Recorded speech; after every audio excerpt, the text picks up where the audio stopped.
Zotit Kryetar, do ja shtroj pyetjen se çfarë pret qeveria shqiptare dhe kryeministri i Shqipërisë për të reaguar ndaj deklaratës së ministres serbe Paunović se do ta kishte spastruar etnikisht Kosovën nga shqiptarët, por edhe ndaj mbështetjes që i dha kësaj deklarate zëvendës kryeministri serb Dačić. Kosova ndërkohë ka shpallur persona non grata zonjën.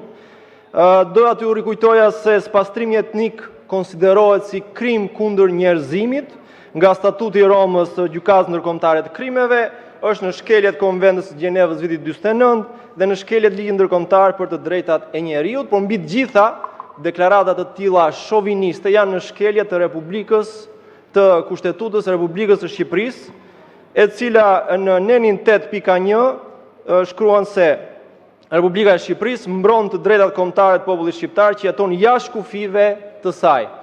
Nëse kryeministri i Shqipërisë nuk mban qëndrim ndaj një deklarate për spastrimin etnik të popullit shqiptar që jeton jashtë kufive, atëherë për çfarë do mbaj qëndrim pra? Dua t'ju rikujtoj gjithashtu se nga salla e këtij kuvendi në tetor të vitit të shkuar, deputetët e mazhorancës rrëzuan propozimin e rezolutës që vinte nga opozita për njohjen e gjenocidit serb në Kosovë, dhe ky kryeministri juaj që nuk lini rast të thoni se ja përmendi miku të tij Vučićit pavarësinë e Kosovës, si ka mundësi që nuk thot një çerek llafi kur zëvendësi i mikut të tij Vučićit shprehet për spastrimin etnik të Kosovës. Ky që zbuloi agjenturat e huaja dhe grupet armiqësore brenda protestës që vuri në lëvizje makinerinë e përbaltjes së ymerrëve të Lucës, që u mor një nga një me protestuesit që merrin mikrofonin, që sulmoi figurat publike të nderuara që u bashkuan protestës, që sulmoi avokatët e të arrestuarve, që sulmoi eurodeputetët që u bashkuan protestës, që ka lëshuar Taulandin të sulmoi edhe nga ata të paktët gazetarë të pavarur që kanë ngelur vendit, e që në fund fare nuk harroi të merrej as me Dua Lipën. Pra, ky që merret me gjithë ta armiq të popullit, si ka mundësi që nuk mban qëndrim për një deklarat të ministres serbe për spastrimin etnik të shqiptarëve që jetojnë jashtë kufive tan pra. Ndoshta sepse së bashku me mikun e tij, me Aleksandr Vučićin, i ka zënë i njëjti hall fakti që rinia e të dyja popujve i përçmon ata si lidera të vendit. Faleminderit. Faleminderit. Zoti Kapri, zoti Ralt Kapri. Ndjes, një replik nga zoti Balla. Ndjes, zoti Kapri.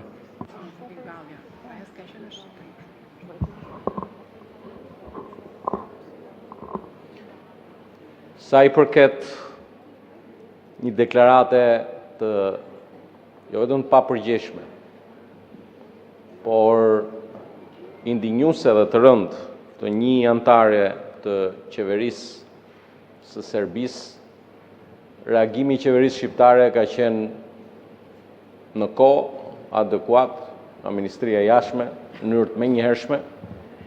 Ndërkohë, këto janë çështje që nuk adresohen me karagjozllëk diletantësh politik, por janë çështje të një rëndësie kombëtare, që nuk mund tallemi për një aspekt procedural, që një kadet i ri në Kuvendin e Shqipërisë kujton se mund të marrë vëmendje politike. Ne nuk tallemi me çështjet kombëtare. Nuk jemi ne karagjosi puna jote. Dhe qëndrimin e kemi mbajtur në nivelin e qeverisë, nga ministri i jashtëm, e kemi mbajtur në nivel politik. Kam nderin të jem kryetari i këtij grupi parlamentar dhe kam reaguar shumë përpara teje, me që u bëm si kalamajt e kopshit këtu që duhet të themi kush ka reaguar. Ti ishe në gjumë kur kam reaguar unë, në emër të këtij grupi parlamentar, bashkë me ata që ke në atë kafazin tënd politik, dhe natyrshëm ky akt i dënueshëm është dënuar edhe nga autoritetet politike përfaqësuese me cilët ne komunikojmë, Komisionin Evropian, në të gjitha nivelet, qoftë në nivelin e komisioneres Marta Kos, por edhe në të gjitha nivelet e tjera dhe Shqipëria kur reagon Përfundoni, lutem. por reagon bashkë me aleatët e vetë.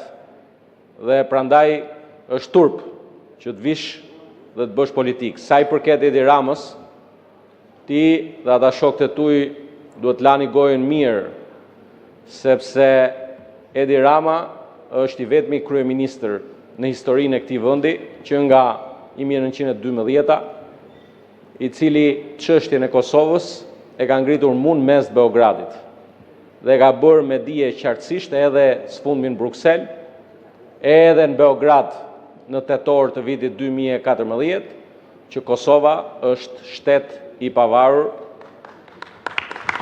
dhe Shqipëria mbështet fuqimisht, jo vetëm e ka mbështetur pavarësinë, sot mbështesim fuqimisht antarësimin e Kosovës në NATO, antarësimin e Kosovës në Bashkimin Evropian. Faleminderit. Faleminderit, zoti Erald Kapri. Faleminderit, zoti kryetar. Edi Rama nuk ka qenë kryeministri vetëm në Beograd, ka qenë dhe Enver Hoxha, kryeministri në Beograd. Dhe ashtu si Edi Rama, edhe Enver Hoxha hapi kufit me ish Jugoslavin, bën Ballkan të hapur, bën madje edhe një sim monedhe, dhe ashtu dhe si Edi Rama, edhe Enver Hoxha heshte për Kosovën, pavarësisht se çfarë ndodhte atje, sepse Edi Rama ka pasur guximin të thotë qeveriu i Kosovës është tokë e askujt. Edi Rama ka paraqitur dhe plan alternativ për veriun, që se ka bërë të njohur më pastaj, dhe kryeministri i Kosovës Haradinaj ka thënë publikisht që Edi Rama më ka kërkuar të pranojmë ndarjen e Kosovës. Prandaj sa për porrallat e çështjes kombëtare ka fakte dhe tregojnë krejt të kundërtën. Ballkani i hapur nuk ishte asgjë më shumë, asgjë më pak se sa projekti i Enver Hoxhës për njësimin e Shqipërisë me ish Jugoslavin. Ndaj ku e gjen guximin ish ministria serbe që edhe pas 25 vitesh të fyej rënd shqiptarët e Kosovës mos jofin genocidin atje. Sepse e din që ka një aleat në Tiranë që hesht. Kjo është. Kërkojnë ta mbushin mendjen tani edhe me porralla kombëtare. Së dyti, zoti kryetar, duhet kuptoni që prej disa seancash ky parlament po mblidhet në kushtet e një rrethimi. Qindra forca policie, makina të binduara e kanë rrethuar parlamentin. A thua se jemi në gjendje lufte apo është shpallur gjendja e jashtëzakonshme. U ka ngelur tani të nxirrni vetëm ushtrinë, s'u ka ngelur gjë tjetër. Si ka mundësi të mohoni për 46 ditësh ajo që po ndodh në bulevard?